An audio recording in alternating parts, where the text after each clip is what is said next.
shoulder and spoke into his ear. She was an Australian who had been taught in an English boarding school to speak like an Englishwoman. When she was sleepy, as she was now, her native accent was just discernible, like a thready scar concealed in a wrinkle by a plastic surgeon. "Did you save her?" Molly asked. Christopher nodded. "Good. I was worried that I'd waked you at the wrong moment." At the wrong moment? Christopher smiled at Molly's reflection in the window pane. She dug the point of her chin into the muscle of his shoulder. "You don't know that dreams go on after we wake up," Molly said. "Why should they stop just because they're interrupted? We can only see the people in our dreams when we're asleep, but that doesn't mean they aren't always there. Perhaps they can see us when we're awake." Molly saw that Christopher wasn't listening to what she said. He was staring into the street below. Molly followed his gaze. There was little to see. The rain falling through the dim street light onto the shiny cobbles, the stubby branches of a plane tree pruned for the winter. The brake lights blinked on a parked Citroën.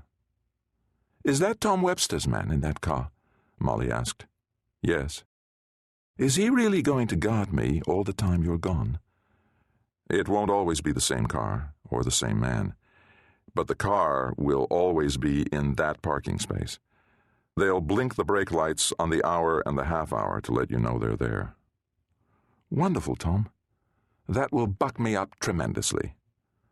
Molly opened the quilt and put her arms around Christopher from behind, enclosing him in the folds of the coverlet. Her skin was warm now. She stroked his naked back with the length of her own body. "You have such a sweet body," she said. Christopher turned inside the quilt and put his arms around her. Later, in bed, Molly got to her knees and turned on the lamp. The Japanese, when they paint on silk, sometimes mix pulverized gold into the pigment so that the depths of the painting will gather light and magnify it. Molly's auburn hair had this quality. Christopher touched her and smiled. Seeing the male pleasure in his eyes, she shook her head, impatient with her own beauty. "No," she said, "just this once. Don't look at me. Listen." "It's difficult," Christopher said. The bedroom walls were mirrored, and everywhere he looked he saw the reflection of Molly. The whole apartment, borrowed as a hiding place, was mirrored. It was furnished with glass tables and cubical black leather chairs. The vast bed in which Molly and Christopher now lay was circular, like the bed in a movie about a movie star. And the quilt Molly had wrapped around their bodies was a reproduction of a playing card, the Jack of Hearts.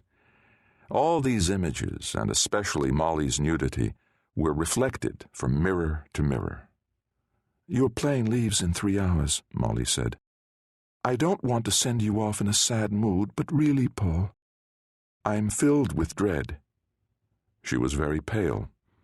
The lamplight shone directly on her face. Christopher had lived with Molly for nearly 2 years, but he had never until this moment seen the faint constellation of freckles on her cheekbones. Always before, the surrounding skin had had enough color to conceal them. "It isn't just being left alone," Molly said. "I'm used to that. You're always going up in smoke right in the middle of things. I hate it." Molly shuddered and pulled the quilt around her body. "Why does it always have to be so cold in France? So damp?" she asked. "Why is there never any light? It's like a tomb." She heard herself speaking, and for a moment the light of amusement came back into her face. She hated melancholia. "It's not France. It's not being left alone," she explained. "I'll tell you what it is, Paul. I'm eaten up by suspicion. I suspect you of something." Christopher sat up and began to speak. "Don't say anything," Molly said. "Let me finish. I'm going to make a charge against you. If what I suspect is true, I want you to admit it to me. It's the least you can do." Molly cried easily, but usually from happiness. Her eyes were dry now. "What I suspect is this," she said. I think you're going to go out and get on an airplane in 3 hours' time and fly out to bloody Saigon, and I'll never see you again. You have no notion of coming back. You're going to let them kill you so that they won't kill me." Molly examined Christopher's face.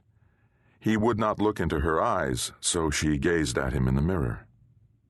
"All right," she said. "Don't answer. I knew you wouldn't.